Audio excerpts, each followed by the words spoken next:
Nakanom taga farmers. Si Kukoy ang dyan Pulpudoy. Ini ka farmers po. Pinakataas na ito na sigbid. Do ka buhok.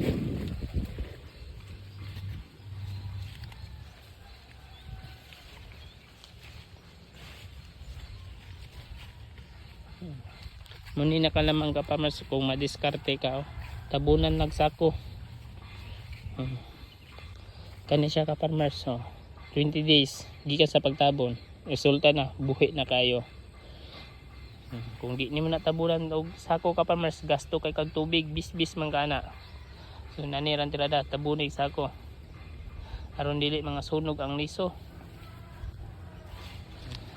So mga baguhan akong followers sa doon na yung mga sidlingan, inaniaran, tira daw. Tabo, ang kanang lukay, ang purpose ng lukay ka farmers, aron di mapadpad sa hangin ba.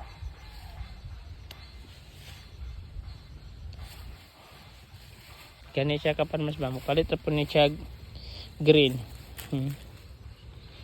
Tanawan ng nasa sidlingan dapita o. Ano yung nakalamang kung arkilahan ng area. Kay maatiman man ug apil ang mga tinanom. Tanaw green na gani isugod o. Kay namang linyang kala dia. Samot na din nasa net dagko na ka farmers.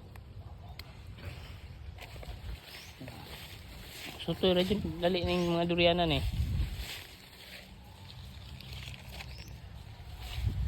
Disingan pud ta ka farmers kay tinglis o ulan-ulan pud. Kay way ulan ka farmers, init kayo. Ingon kag tulo ka tao ang may misbis. Mabawasan na tong tao. Unsan jud ta jud? Giblisingan jud tang maayo na magulan-ulan. Samtang nagliso pa, napay mga liso. Kay ang katong mamisbis mananom na lang to.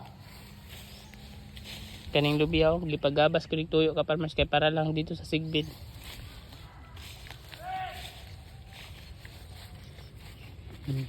Kani sunod na to na natagan. Naman yung mga tinanom durian dari oh. Kana ang mga tinanom na durian kay dili makay na siya green. Pag maabutangan na nagsidling, pertinan ang green na ka farmers. Maatiman man siya ka farmers og abono, spray.